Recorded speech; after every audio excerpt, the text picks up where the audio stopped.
एक गांव से थोड़े दूर में एक जंगल था। उस जंगल में एक बहुत बड़ा आम का पेड़ था। उस आम के पेड़ में बहुत सारे आम लगे हुए थे। उस आम के पेड़ को अपने आप पर बहुत घमंड था। उस आम के पेड़ के ठीक साइड में, उसी आम के पेड़ के सामने एक सूखा पेड़ था, जिस पेड़ में बिल्कुल भी पत्ते नहीं थे। वो पेड़ बिल्कुल सूख गया था। ये देखकर आम का पेड़ जो है वो हमेशा सूखे पेड़ को ताने मारते रहती है और उसके सूखेपन को देखकर हंसती है। एक दिन उसी जगह पर एक छोटा सा बच्चा खेलने के लिए आता है। वो आम के पेड़ के पास जा रहा होता है खेलने के लिए। तभी सूखा पेड़ जो है उस बच्चे को रोक लेती है और उस बच्चे से कहती है, ए छोटे बच्चे, यहाँ आओ, मेरे पास आकर खेलो।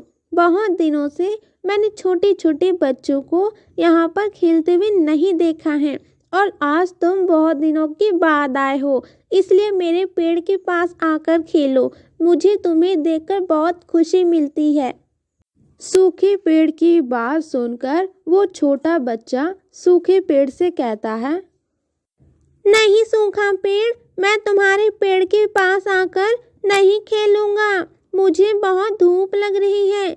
इतनी गर्मी में अगर मैं तुम्हारे पेड़ के पास आकर खेलता हूँ तो मुझे कितनी धूप लगेगी, और अगर खेलते खेलते मुझे भूख लगेगी तो तुम्हारे पास खाने को भी कुछ भी नहीं है। मैं क्या खाऊंगा? वहीं अगर मैं आम के पेड़ के पास आकर खेलता हूँ तो ये पेड़ कितना घना है, ये मुझे धूप से भी बचाएगा और मुझे भूख लगने पर आम भी देगा, जिससे कि मेरा पेट भर जाएगा।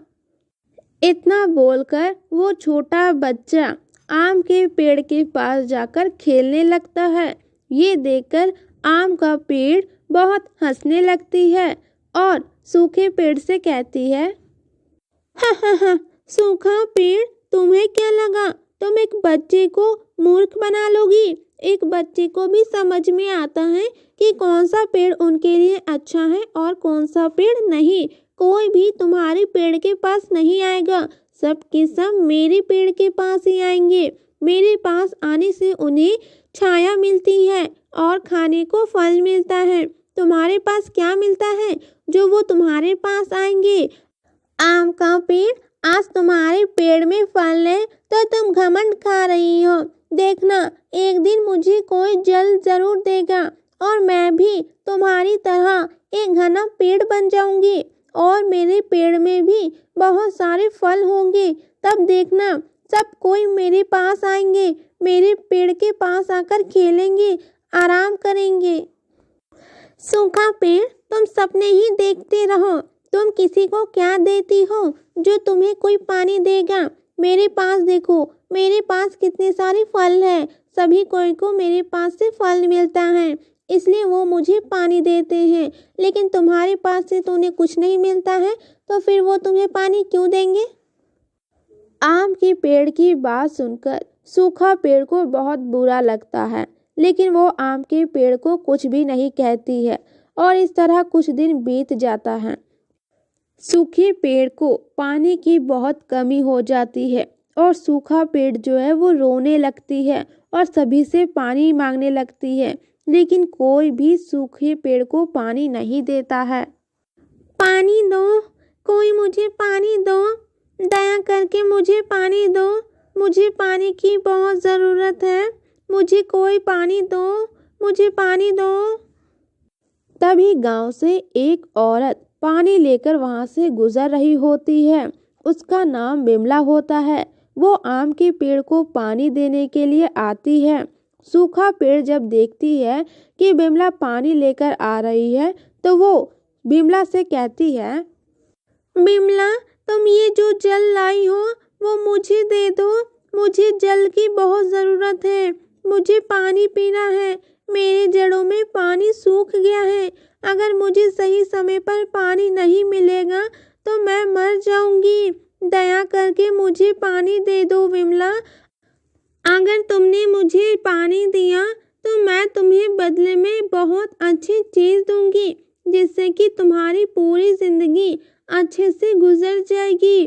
दया करके मुझे पानी दे दो बिमला। हाँ, सूखा पेड़, तुम्हें पानी देने से मुझे क्या फायदा होगा बताओ? तुम तो मुझे कोई फल नहीं देती हो और ना ही किसी चीज की सहायता करती हो। मैं तो आम के पेड़ को पानी दूंगी, वो मुझे फल देती है जिसे बेचकर मैं खूब सारे पैसे कमाती हूँ। लेकिन तुम मुझे क्या देती हो? कुछ भी नहीं, इसलिए मैं तुम्हें पानी नहीं दूंगी। और हाँ, तुमसे बात करके मुझे अपना समय बर्बाद नहीं करना है। मैं जा रही हूँ आम के पेड़ को पानी देने। इतना बोलकर विमला वहां से चली जाती है और आम के पेड़ को पानी देती है। ये देखकर सूखा पेड़ कहती है, हे भगवान, क्या मुझे पानी देने के लिए यहाँ कोई नहीं है? क्या किसी को दया नहीं आती है मुझे देखकर? क्या कोई मुझे पानी नहीं देगा? मैं ऐसे ही रह जाऊंगी। हे भगवान, जल्दी से पानी बरसाइए, मुझे पानी दीजिए। मुझे पानी की बहुत ज़रूरत है। या फिर किसी को भेजिए जो मुझे पानी दे सके, मुझ पर दया कर सके। इस तरह कुछ दिन बीत जाते हैं। एक दिन उस जंगल में एक बदमाश आदमी आता है जिसका नाम मोहन रहता है।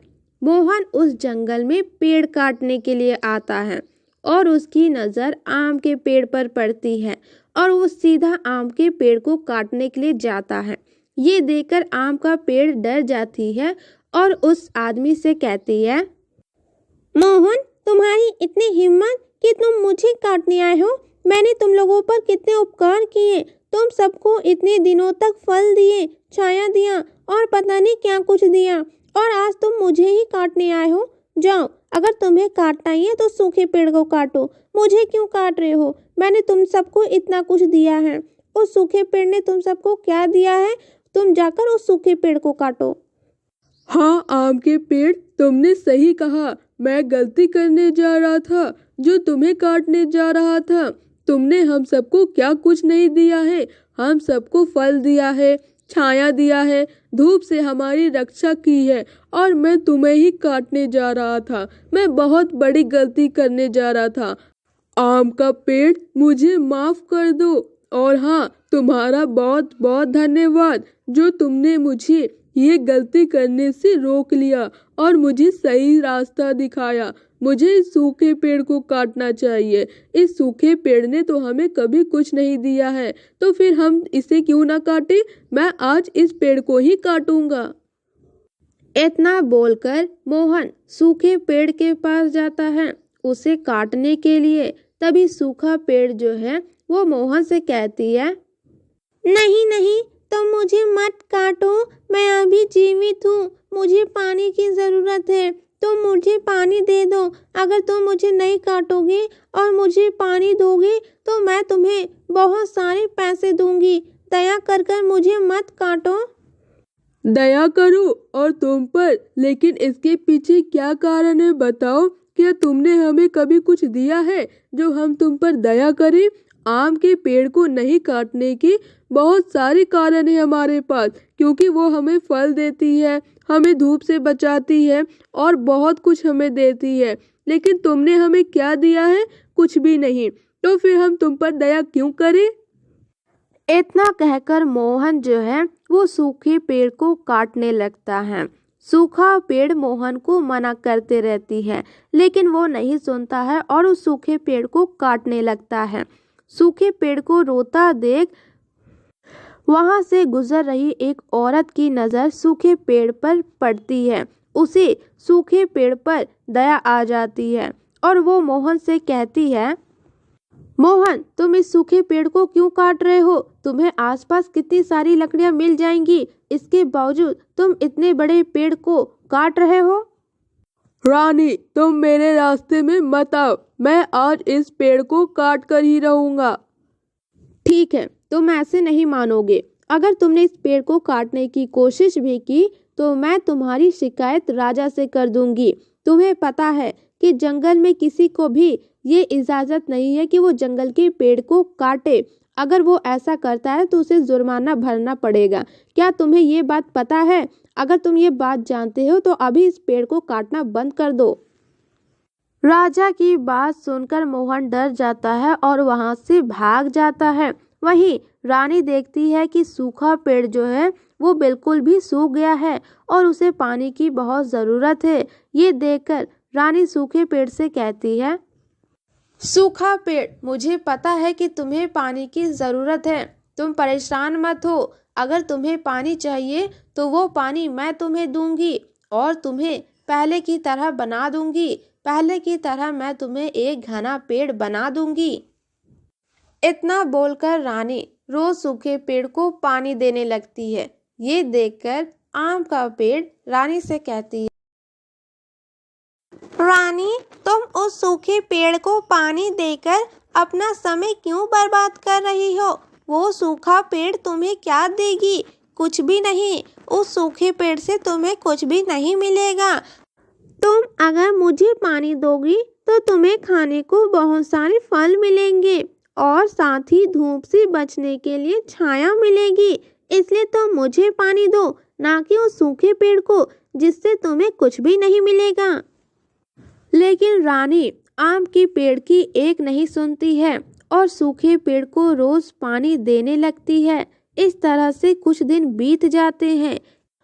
एक दिन रानी देखती है कि उस सूखे पेड़ में बहुत सारे पत्ते आ गए हैं, लेकिन उस सूखे पेड़ में पत्तों के साथ साथ बहुत सारे पैसे लगे हुए हैं।